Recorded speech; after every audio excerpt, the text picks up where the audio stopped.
You know, this is something that I have been paying very close attention to and monitoring from afar and letting everything play out so I have all of the information in front of me so that I can give you guys exactly the point of view in which I'm coming from.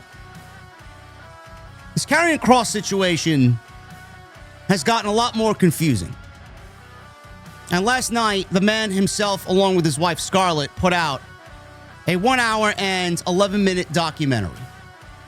And a lot of fans flocked to his YouTube channel to watch this documentary, which was fantastic, by the way. Whoever shot it and the vision behind it was absolutely brilliant. Love it. They put out this 1 hour and 11-minute documentary, and a lot of fans were seemingly looking for any sort of clue or clues on what exactly is going on with both of them and their status in WWE. After watching all of it, a lot of us were left with more questions than answers. I don't know exactly what's going on, but I waited till today to do a video. I wanted to drop a video when the news broke that they were in discussion and might have possibly signed a new contract with WWE. I knew this documentary was coming out, and I wanted to wait to see exactly what was going on, and I got everything that I need for you guys today. We're going to break down some of the quotes in the documentary from Kross himself. We're going to go over a timeline of what exactly happened with Karrion Kross and Scarlett in WWE and what the industry is saying about this entire documentary and the Kross and Scarlett situation and what the vibe is. And then obviously I'll give you guys my opinion. This is a big story whether you like Kross or not. And it's a big enough story because it's gotten people talking for the last 48 hours or so on Karrion Kross. More so than anything else going on in WWE, not named Brock Lesnar returning at SummerSlam. This is a big story whether you like him, the act, or not. And we're going to go over it. The only thing that I really fear is that a lot of fans are claiming that this is all a work, and they're jumping in on everybody who seemingly wants to have a good time with all of it. I'll get into all of that right here on Off the Script. It is your Monday, August 11th, 2025. This documentary went live last night. I don't know what time exactly. I watched it around 11:30 while laying in bed with the air conditioner on. I had a long weekend, and I sat down with a nice cold beverage, and I watched. Intently, I watched for the 1 hour and 11 minutes that it was. Beautifully shot. Love the way that it was shot. Kross is such a great talker. I could listen to him explain and talk for hours on end, man. He's got this cadence about him that is just infectious. And I really, really enjoy his point of view on things because a lot of it is the same way that I think and feel personally. This thing was watched in front of 15,000 people. That's a lot of fucking people, man. That's not a small number of people. 15,000 people flocked to Karrion Kross's personal YouTube channel to watch this documentary. Total views right now, as I sit down and record this, is nearing 500,000 views. In the first 12 hours. It's not even a full 24 hours yet. By the time we get to a full 24 hours, it'll probably be up to about 600, 650,000. YouTube usually cuts things off as far as video retention and pushing the video at around 48 hours. This one, I think it's going to be picked up in the algorithm even more, and with the numbers that it has already done, WWE is certainly going to be looking at the traction this thing is getting and going to continue to get. It was a great watch. I loved every bit of it. It really gave you a personal glimpse into who he is, what he's about, the book, where he was coming from, going into SummerSlam, coming out of SummerSlam, the contract situation, how he feels he's been treated. Karrion Kross did a lot and said a lot in this documentary. He broke his silence on his WWE exit, creator frustrations, and some advice from R-Truth that R-Truth gave him on a flight back from Saudi Arabia. All of this began on Monday, August 4th, when a report from Fightful stated that the WWE contracts for Kross and his wife Scarlett were set to expire the following weekend and that no new offer had been made by WWE. This was followed by a report from Dave Meltzer of the Wrestling Observer newsletter on Wednesday, who stated that a new deal has been offered. On Thursday, Kross refuted the reports during an interview by the Angle podcast. And by the weekend, Kross and Scarlett had been moved to the alumni section of WWE.com, along with his theme music being removed from all streaming services, including Spotify and Apple Music, all but confirming their WWE departure. If this is a work, I want to say this, and I'm probably going to spread this out across this video. If this is a work, they are really taking every possible measure to make sure that no stone is unturned. It is ridiculous. The fact that they removed their music from streaming services is the kicker for me. That is a little bit too deep into what they're really trying to do here. If it is a complete work, I love that. I think that's fantastic. You got to cover all your bases, bro. I think that's awesome. In his video, Kross explained that he had made his intentions to stay with the company very clear at the very beginning of the year, but those intentions were met with months of silence. He says, I expressed my interest to renegotiate in early January with WWE. It's like preposterous that anyone would think that I wouldn't want to be here. I'm fully committed, and I'm here. So many, many months have gone by, and I never had a single conversation about it until recently. He described that recent brief conversation with the company representative as not being a serious negotiation, which left him feeling angry and let down. I don't even feel like the conversation I had recently was an actual serious one. The conversation was done, and there wasn't really anything that was discussed of real substance, and that just really profoundly disappointed me. He explained the disappointment, and it stemmed from a feeling that the physical sacrifice of the performers was not being properly appreciated in the discussion. Kross then detailed his creative frustrations using a sports analogy to describe the feeling of being held back even when he saw an opportunity to succeed for the team. It's probably the hardest part of the gig, when you know you can give more and they tell you, hey, don't hit that home run. Hit that to the outfield and run to second and make sure you stop on second. You're on the court playing basketball. They tell you to pass the ball, but you've got a three-point shot wide open right there. We're all on the same team. You shoot, you get the 3 points, and then they're mad at you. But why are they mad at you? I will get to that in a second. This feeling was amplified, he explained, when his organic connection with the audience began to grow. He questioned why this was seemingly perceived as a negative by some in the company. Me building a relationship and having a relationship with the audience, sometimes by certain people, to me, it feels like they're treating it as I'm being rebellious, or I'm like, it's treated almost like it's a problem that this has happened, he stated. And that should not feel that way. It makes it feel like, you know, you outperformed or you got ahead of something that they didn't think you were going to get ahead of. And they don't like that you've gotten ahead of it. And it's not a good feeling. I'll get to that in a second, because this is something that I complained about for years with the Vince McMahon administration. This frustration was compounded when his merchandise became a top seller on WWE Shop. A fact that he said he only learned about from fans online. Now, I don't know who or why or what was being said online, but fans seemingly got this information. When he asked his points of contact in the company if the sales numbers were true, he said their response was, we don't know. The character, Karrion Kross, we became a top seller through fan engagement, which is amazing. He argued that the company should not trivialize the online community, as their support translates to real-world engagement and sales. That is correct. Again, I'll get to that in a second. Amidst the professional uncertainty, Kross said he felt an outpouring of support from the locker room. I feel really supported. I definitely feel supported by the boys. A lot of the ladies talk to Scarlett about everything. We feel really supported. He then shared a particularly powerful piece of advice he received from R-Truth on a flight back from Saudi Arabia.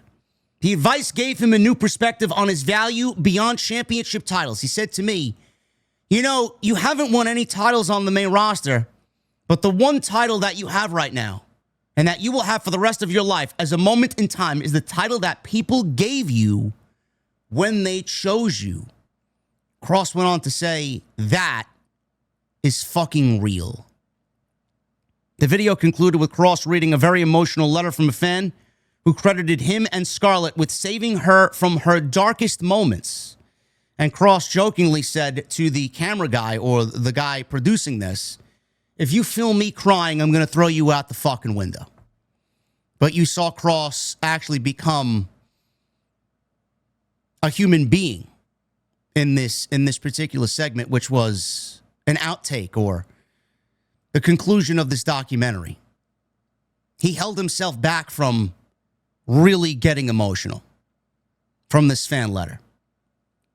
This fan had her darkest moments years ago and credited Scarlett and Kross helping her get through 3 miscarriages last year.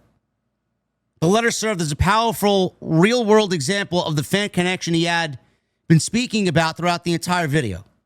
Despite the frustrations, Kross stated his desire to remain with the company.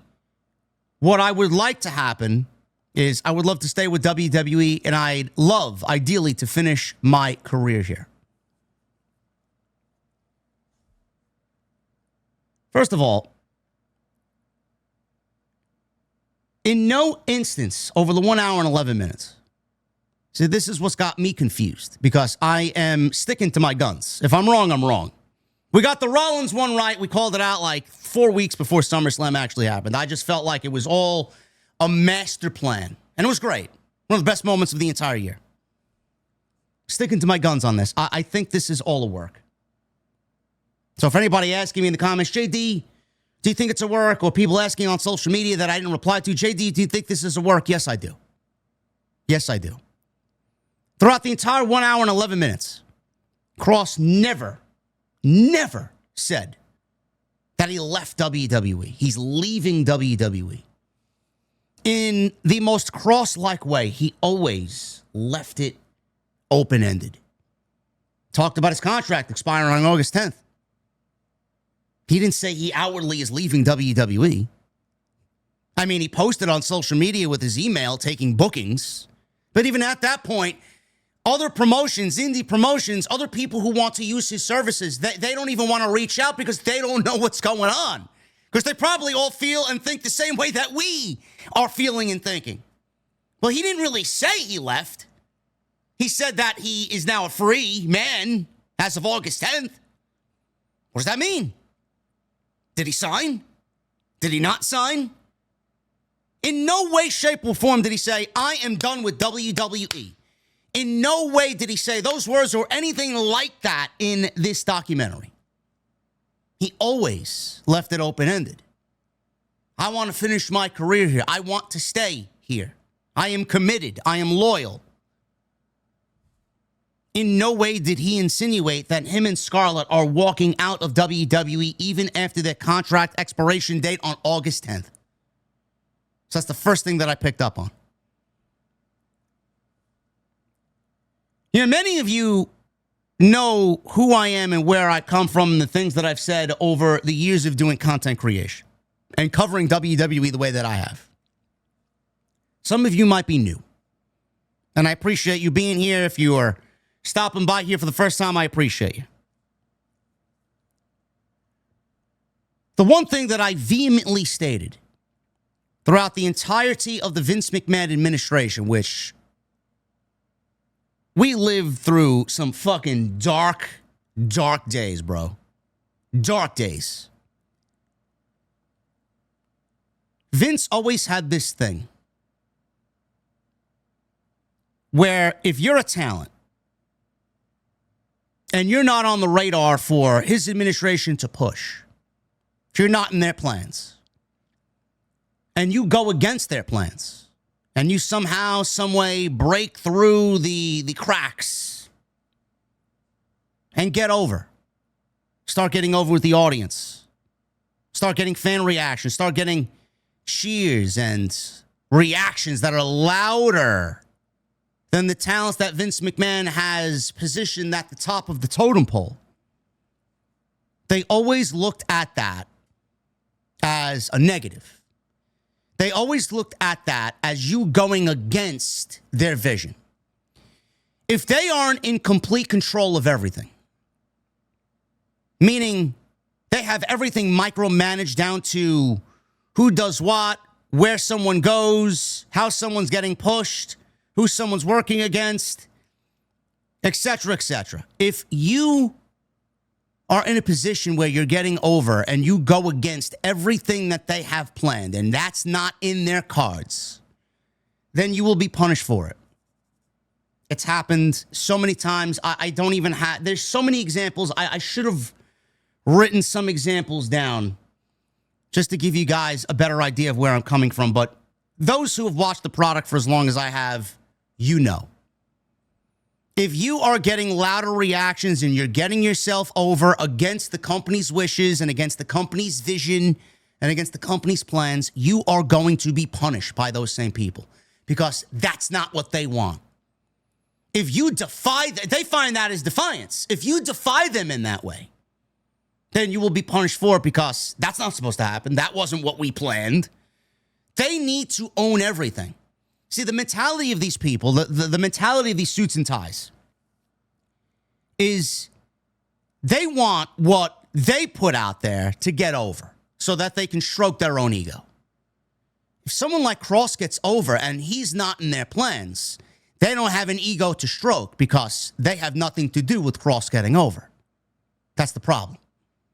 And the way that I look at it is, and again, this could all be a work. This could all be an elaborate fucking puppet show that is being filmed for season 2 of WWE Unreal, which we all know that there's more episodes coming. This could be a big, big, big deal for Netflix. We don't know. The more things change, the more they stay the same. Triple H has taken over WWE, and in those beginning years, everything felt great. Everything felt like it was really changing for the better. And now you start to see WWE get more corporate. And WWE is now with ESPN and Disney. And WWE is putting sponsorships all over the place and muddying up the show, the cleanness of the show with sponsorships and greed and commercials. And that's all it's about nowadays. The moment. WWE has bypassed getting to the moment by just delivering the moment. They don't give a fuck how you get to the moment. They just want to deliver the moment because they think the moment is what sells. Couldn't be farther from the truth. The entire reason the moment works is for the journey to the moment. That's all they care about. This used to be a company predicated on telling the best stories possible. The best stories equal the best television. The best stories equal the best television equals the best ratings. This is not some foregone conclusion. The better the stories, the better the characters that we, the fans, can invest in, the better everything will be. They have seemingly bypassed telling stories and bypassed the road to get there to sell you on the fucking moment while abandoning everything on the way there. In-ring, story, the feeling, the emotion, everything. They just want the fucking pop. I can't stand that, bro. I hate that. I don't like the way that the company is going. Kross, if we are to be believed that he is gone, was theoretically punished for getting over. The more things change, the more that they stay the same. Triple H needed to be the good guy in the beginning stages because we were coming off of a terrible lawsuit that Vince McMahon was a part of for sex trafficking. And he needed to be that guy that we put our hope and faith and trust in. And then as the years went on and he got more comfortable in the position and the company went more corporate, he starts to shed that nice guy persona and starts to reveal the wolf in sheep's clothing. He don't care. He doesn't care. The company's making more money hand over fist. The WWE's in high demand. Whatever they put out, you're going to digest. Whatever they put out, you're going to go and seek and watch and enjoy. We put the product out, you're going to be there. That's their feeling. The fans are going to be there no matter what. He abandoned everything that made him popular. I don't know why. I really don't know why. But this is the new way. This is the new vision of the company. And he is becoming a little bit more, month by month, exactly like his father-in-law. I don't know what else you want me to say. I mean, the proof is right there. Just open your fucking eyes and see what's going on around you. I hate the fact that I'm saying that because I put my hope and my faith and my trust in Triple H. So did Karrion Kross. But seemingly that's what it looks like. The shows are not good. The shows are downright fucking absolutely soulless to a point where I don't know what we were given 2 years ago, but man, I'd love to go back there. 2 years ago. The company has fallen off creatively so far from only 2 years ago. Can you imagine 2 years from where we're sitting today, how bad it's going to be? As long as they make their money, though. That's the first thing that I thought about when I listened to all this and I saw the reports and I watched the documentary. Now, as far as the deal, the contract, is this a work? Is this a shoot? Their contracts are up. We don't know if he signed. He could very well have signed already, and we're all being played for fools. I know he was upset that news leaked that his contract situation got out there earlier in the year, and he did whatever he could to really dumb down those rumors.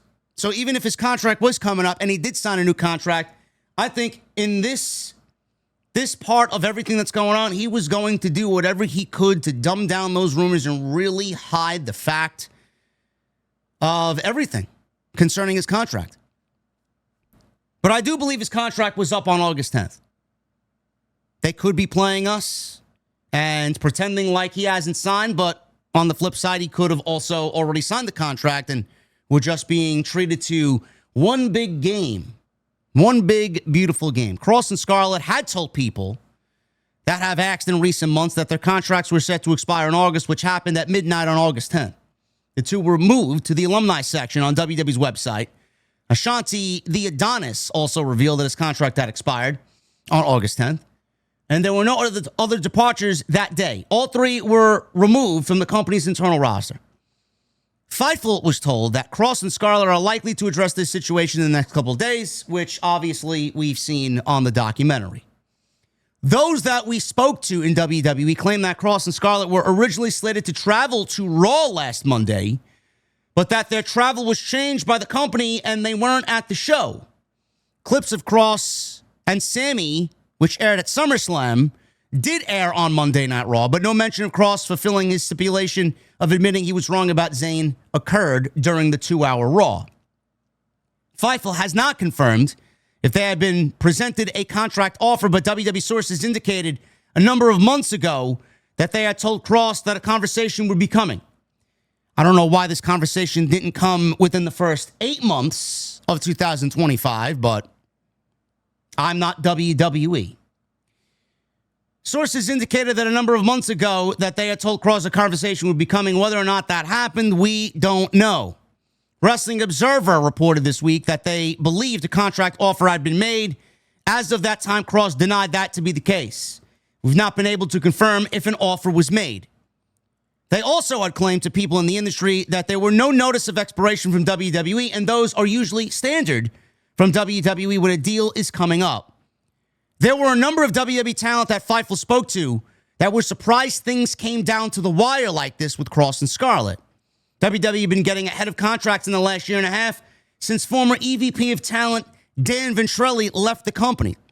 One top talent simply said they hope it gets sorted out and the two remain with the company. As with their future, we've reached out, says Fightful, regarding interest and possibilities outside WWE. Though they didn't have a pleasant exit from TNA, the regime has completely changed within the company So that is also an option as of today. Specifically, when we reached out to higher-ups in TNA, they told us there was no ill will. However, there is an active WWE partnership that could affect the possibility of Kross and Scarlett both going there and also working with AAA. I think a lot of people are really kind of disregarding this aspect of Kross going anywhere else if he doesn't stay with WWE. He's not going to AEW. I don't know what happened with Don Callis, Kross, and Scarlett. Don't really give a shit. None of my business. I'm just thinking creatively. And I'm joking, but I'm also not joking at the same time. If Kross went there, there's so many other people that are not getting TV time, and he would probably be right back in the same boat, locked into a contract for a hell of a lot of money, and he's not going to be fulfilled whatsoever. Kross is a man that wants to be creatively fulfilled. Sure, everybody wants to make money, but if you're making money and you're not creatively fulfilled and happy with where your career is going, it's almost as if you're bankrupt. Because I know I wouldn't want that. I know that I want to lay my head down to sleep and know that I did a great fucking job, and man, that story was great. Yeah, but I got all this money. Who gives a fuck what stories I tell? Or the lack thereof?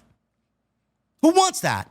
Who wants to be making all that money and not being creatively fulfilled when you lay your head down to sleep at night?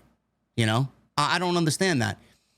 If Kross went there within 3 weeks, he'd be put in an all-star 8-man tag team match and he'd be wrestling for fictional $400,000. That's exactly the way he would go. And I mean that wholeheartedly. He's not going to AEW, nor should he even think about going to AEW.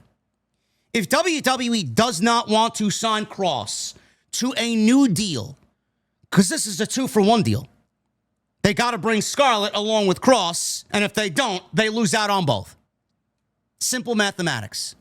If WWE wants to keep Kross, but they want to keep Kross within their fucking payroll at a minimum, and Kross is unhappy with the contract and the money that they were offering, and he walks into TNA, and it's almost as if he walks right back into WWE. Because I don't think people are really taking this to be anything more than, oh, he left. He's got nowhere else to go now. He's leaving WWE. What's going to happen? If he walks into TNA, it's almost as if he's staying with WWE at the same time, but making less money for it. I have a feeling WWE, no matter who they let go, ends up back in TNA working with WWE, and they're being paid less. I feel like the ones that WWE doesn't want or releases, they end up in TNA, and WWE gets to use them anyway because they're in a partnership with TNA, and they're not paying them what they want. TNA's giving them a significantly hefty pay cut, and WWE still gets to utilize their services. Maybe that's exactly what's happening with Karrion Kross. Maybe WWE wants to retain Kross. They don't want to pay Kross what he wants. They want to pay him significantly less than what Kross wants. They allow him to walk. He goes to TNA, works in TNA for significantly less money, and then WWE still gets to utilize his services and continue this, whatever this is. Again, just a thought. Just a thought. These are the things I think about when everybody is tweeting away and tweeting their displeasures about Kross and the WWE and what I have to say, and you're a mark, this is a work, you're being fooled, blah, blah, blah. I really hope that everything plays out the way that I'm hoping it does. He eventually will be back in WWE. He'll work TNA. He'll work AAA. And I honestly feel like this may be a change in character for him. Karrion Kross was a WWE production. It was Triple H's take on Killer Kross. It was his vision. The theme music, Scarlett, the entrance, the way that he was booked in NXT, the dominant run he had down there. You guys remember what happened when he got called up to the main roster. He lost to Jeff Hardy as the NXT champion in 90 fucking seconds. One of the most embarrassing displays still to this day that I may have ever witnessed on live television. Buried. Vince buried Kross because Kross wasn't a Vince McMahon creation. Kross was a creation of his son-in-law who he wanted to succeed on the main roster. And we all know that every major talent that Triple H had a hand in creating, Vince killed it because it wasn't Vince who created it. And he wanted to kill whatever Triple H was doing down there because whatever Triple H was doing down there was getting more traction and more interest and more praise than what Vince was doing on the main roster. You guys see what was going on. It was plain as day what was going on. Kross was then released. He comes back as Karrion Kross. He's damaged goods. Triple H brought Kross back because he wanted to defy his father-in-law, and he never wanted to let him go in the first place. Damaged goods. There wasn't much for him to do under the Karrion Kross name. It was damaged. Vince damaged it beyond repair. Sure, he worked 3 years in WWE since coming back, but how much of that 3 years do you care about? How much of that 3 years do you remember? You don't remember much. Is Kross's departure here not really a departure? Is he going to go to different places? The Indies, AAA, TNA, Japan, who knows? Work, while also maintaining a WWE presence and come back as Killer Kross. The documentary was heavily leaning into Killer Kross. Is that what we're doing here? Is this entire thing just a complete character revitalization of what he was, shedding the Karrion character because it's dead? It's a dead property. Nobody believes in that. I think if he comes back, he's going to need a fresh slate, a new character, a new direction. Let the guy give you what he feels is best and run with it. Work with him. And let's get him started brand new. Now that he's got this new momentum, this new fan base, this social media buzz, I just don't get how WWE does not bring him back. I don't get it. This is why I'm heavily leaning into it being a work. Kross worked regularly for AAA over the last 2 years. Over the course of 2 years, not the last 2 years. Over the course of 2 years. Before joining WWE the first time around. Scarlett worked in AAA a number of times. In fact, her debut is still the most viewed AAA clip on the company's YouTube at 35 million views. The next closest is 10 million views. On the Indies, Kross worked numerous Bloodsport shows and does have connections to GCW. Even then, the wrestling landscape outside of WWE is largely different than 3 years ago. AAA is now owned by WWE. TNA is a partnership with WWE. Kross also had a good partnership with Major League Wrestling, but they run events less frequently now. New Japan Pro Wrestling also booked Kross for their Strong brand in the United States, but that's been done but hasn't been done for a couple of years, and New Japan has only run 3 standard shows in the United States this year. When we asked MLW higher-ups about their thoughts, they figured the situation was a work, and the two would be rewarded for their work over the last year on screen. They said if it isn't, the two won't be out of work long. Sources in WWE, both on the talent end and the creative end, claim that they've been told as of now the departure is real.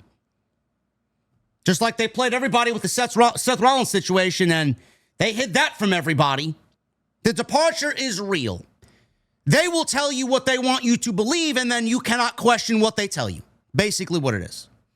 To make it clear, there's always a possibility that Kross and Scarlett's situation ends up being work. And as a result, many of the promoters we've spoken to say Fightful aren't sure if they should be reaching out to Kross and Scarlett. If it is a work, Scarlett, Kross, WWE higher-ups are on... They're on record to be in this together. And creative and talent are being worked at the same time. Kross and Scarlett's 3-year contracts were scheduled to go until August 10th. They are no longer, as of now, as of August 10th, with the WWE. They could still be with the WWE as a contract renewal did not have to be reported, and it's all being played for storyline purposes. When asked by wrestlers, agents, and others in the industry, Kross, Scarlett both claim that they did not have new contracts or had been offered new contracts. So if they're working, they're also working a lot of those people. They claimed to sources in the industry they had not been told their deals wouldn't be renewed as of a week ago. WWE higher-ups did say this weekend to Fightful that Kross and Scarlett's appearance on the WWE alumni page was at contract expiration. However, when Fightful reached out in an official capacity, no one on the record was given confirmation or has given confirmation of their departure. WWE, in an official capacity, doesn't typically speak on ongoing negotiations. They were removed from the internal roster, and many were notified in the company of the departures. Fightful itself has not reported that Kross and Scarlett have been offered a new deal. We do not have that information. Talent believed they would be. A number of wrestling companies don't know if they should reach out because they aren't sure if the situation is legit or not. There's even more to this now because Meltzer and also WrestleVotes, which, I mean, WrestleVotes is usually pretty legit. Meltzer and WrestleVotes put out two separate reports here in the morning of today. The belief is that Karrion Kross will return to the promotion, according to the Wrestling Observer Radio. The report adds that talent within WWE are of the opinion that his exit is a work, though nobody can say for certain whether it is truly all for show, or it is a complete work, or if it's something that's legit. Kross and Scarlett's WWE contract expired on August 10th, and both have since publicly stated that they are no longer with the WWE. While Scarlett has already taken bookings, which she's already posted on Instagram, you guys can see there. It is possible WWE would allow this to sell the idea that the pair are gone if it is a work. I mean, I love that. All you got to do is just go back and delete said post while you're playing everybody in the meantime. The topic of WWE blurring the lines when it comes to talent exits has become more prevalent in recent years, especially now with WWE Unreal debuting on Netflix. Ron Killings has repeatedly denied that his release in 2025 was a work, despite returning days later. That was not a work. That was all legit. Instead, Killings has claimed that the wealth of support by fans eventually forced WWE to bring him back, which they clearly are dropping the ball on. Time will tell what's coming next for Kross, Scarlett, and WWE. But as of this morning, in a new twist on the Karrion Kross and Scarlett report, WrestleVotes, as you see here on screen, WrestleVotes Monday morning indicated that some within WWE corporate believe the duo's recent departure is legitimate. This directly contradicts a previous report from Dave Meltzer, which I just read, who stated that some within the company believe the situation is an elaborate storyline or work. According to the new report from WrestleVotes, the belief among some employees on the business side of WWE, business side being the keywords, is that Kross and Scarlett are no longer with the company. For what it's worth, there are people within WWE corporate who have no ties to creative or anything storyline-wise, who are under the impression that Karrion Kross and Scarlett are no longer with the company. The report stated the distinction that these sources have, no ties to creative, is significant, as it suggests their belief is based on official internal communication rather than a storyline they are not privy to. This new information directly conflicts with what Dave Meltzer reported, as is everything with Dave Meltzer, on the Wrestling Observer Radio. Meltzer stated that he had heard from people within WWE who were under the impression that the entire situation, including the public contract dispute and their removal from the active roster, was a storyline designed to blur the lines of reality. Meltzer doesn't know shit. He doesn't know shit. Nobody's going to Dave Meltzer with this information. All Dave Meltzer puts out is his opinion, and people run with it as news, legitimately, which is awful. I feel it's a work. I do. There's just too much that adds up to me that just kind of leads me to feeling it's a work. The man, listen, Paul Heyman said that there was also another name in the industry that got the level of fan support that we're seeing right now, and he compared Karrion Kross to Stone Cold Steve Austin. I'm not going to sit here and compare Karrion Kross to Stone Cold Steve Austin because that's absolutely one of the most ludicrous things. And I love Kross and I love Scarlett. For the life of me, I cannot sit here and make that comparison. That's a once in a multi-generational thing. You're never going to see that again. You're never going to see another Stone Cold Steve Austin. You're never going to see anything like the Attitude Era. You're never going to see anything like the popularity that was Stone Cold Steve Austin, especially here in 2025, especially with Karrion Kross. It's not even, I don't know why anything like that was made. Again, comments like that being made just lead me to believe that it is a work. Who says something that outlandish and believe? I don't even think Paul Heyman. believes the words that came out of his mouth on the Ariel Helwani podcast when he made that comparison of Stone Cold and Karrion Kross. It's ridiculous. I feel like this is a work. The one thing that bothers me, two things that bother me. Where was everybody when Kross got released the first time? I don't understand how you're looking at this situation. And I'm happy for him, and I'm happy that this thing is getting out there, and I'm happy that he's got the traction that he's getting and the popularity, because no matter if he comes back to WWE or if he does the indie, he's gonna fucking rake in the money, bro. He's gonna be, WWE is going to be the ones who are shit out of luck. It is going to be their loss. He is going to be, for lack of a better term, a killer on the indies. He's going to fucking kill it on the indies. Where was everybody the first time he got fired? Because that was offensive. That was evil. That was as corporate and as petty as anything that we have seen in years. Where were all of you people now, then, is what I want to know. They absolutely tore this man to shreds, fed him to the lions, and walked away without a fucking care in the world and let him go. Where were you when all that happened? Where were your complaints on social media? Where was your content on YouTube? Where was your opinion blasting the company for how they treated both of them on their way out? Fired. Not a single fucking peep. I don't remember anything coming out of that time period. Where were you? We needed you then. And again, I need to preface this before anybody clips me and takes me out of context. I am incredibly happy for them. Now, Kross has a chip on his, if he's gone, if we are to be believed he is gone, he's got a chip on his shoulder. And with that amount of weight from that chip on his shoulder, that's the type of guy I want in my fucking locker room. Because you know he's going to go out there and being a fucking New Yorker, man, he is going to prove every single motherfucker wrong. And good on him. That's what we do. And he's going to do that. Where were you people then? I feel like all these people that weren't present then are present now. And they're present now. I don't want to say all of them. You're present now for the wrong reasons. You're present now because you want to be a part of something, because it makes you feel important and it makes you feel a part of something. We needed you then. Where were you then, and why are you with us now? I don't know. I don't know. The better question is, when all of this "we want Kross" nonsense is over with, and he eventually comes back to the WWE, are you still going to be here? I better hear you fucking loud and proud every single fucking week. This guy is out there on TV and in that ring wrestling. I need you present. All the people that are here now being boisterous and pushing this hashtag and pretending like they're the biggest Karrion Kross fans of all time.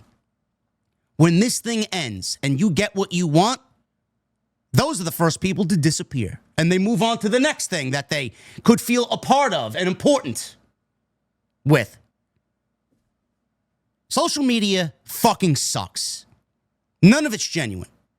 All these people on social media pretend like they are a part of something and pretend like they're a fan of something because they want to be a part of something, because it makes them feel important. When this is all over with, man, you better fucking show up, show out, and fucking lose your vocal cords for this fucking dude. Seriously. I don't know why you wouldn't. All the energy and all the effort being put into this thing, and then you want to go quiet and move on to the next thing so you can feel like you're a part of something, man. Fuck you. Can't stand that shit, bro. I can't. Again, in conclusion, outside of what I just mentioned, I think Kross, Scarlett are working everybody. I would love to see, I know he's mentioned the Righteous, Dutch, and Vincent. He even put out some creative pitches that he made for a group with those guys being an extension of the Wyatt Six. That Bray wanted an extension of the Wyatt Six. If the Wyatts were on SmackDown, they'd be on Raw, vice versa. There would be another faction of the Wyatts led by Kross and the Righteous, formerly of Ring of Honor. That would have been great if they let them run with their vision. Normally, WWE micromanages everything, and then it goes to shit because it gets too corporate. I feel like this is a work. If they are working us, this should lead to a revitalization and a character change from Karrion, because I think it's a dead property, to Killer Kross. And he's back in WWE, but he works in AAA. He could show up at the AAA show this coming weekend, for all we fucking know. He could. Maybe that's what they're planning. Maybe. They gotta generate some buzz somehow, right? And if he's already got a presence there, why not? Killer Kross is back. He works AAA, he works TNA, he works wherever he wants to work. He comes back to the WWE, and this is all just kind of leading him. He's on the journey to get back to WWE as Killer Kross. Can you imagine the buzz that will be made if he shows up on AAA? Imagine the buzz that he will have if he goes to the Indies and then comes back to WWE. Imagine. Blur those lines for me, man. Blur them. Spread that wealth. Do something different that you don't afford others to do with him. Kross wants to be creative. Kross wants to live with creativity. He's the type of guy that will get the most happiness out of creative. Let him be creative. Do not stifle someone like him. Don't. I think that's what he genuinely wants here. I don't know what it's going to mean. I don't know where this is going to go, but all I can give you is my opinion. I genuinely feel like this is a work. There's just too much that have lined up and too much that we've been privy to with everything that I just read to you that just leads it to being a work. He never actually said he's gone from WWE. And WWE in this era, this Paul Levesque era, is trying to blur the lines and give you a moment. And I do feel with WWE Unreal, it's really kind of colored those shades of gray even darker. I don't know how you guys feel about this, but that's what I have to say on this entire situation. I wanted to wait to get all of this out today. I wanted to watch the documentary. I wanted to really just let this settle over the weekend because I know a lot of people were talking about it. That's how I feel about the entire situation. Let me know what you guys think down below. I'd love to hear what you have to say. Is it a work? Is it a shoot? Do you care? Do you not care? Let me know in the comment section down below. Hit that thumbs up. Let me know what you feel down in the comment section. Hit that subscribe button down below. And I will see you guys tonight. Monday Night Raw. We will be live tonight with Raw on the post show right here on Off the Script. No matter what Kross and Scarlett do, if they are with WWE or not, I wish them nothing but the absolute best. And for lack of a better term, they will go and fucking kill it if they are truly done with the WWE. Two talented individuals.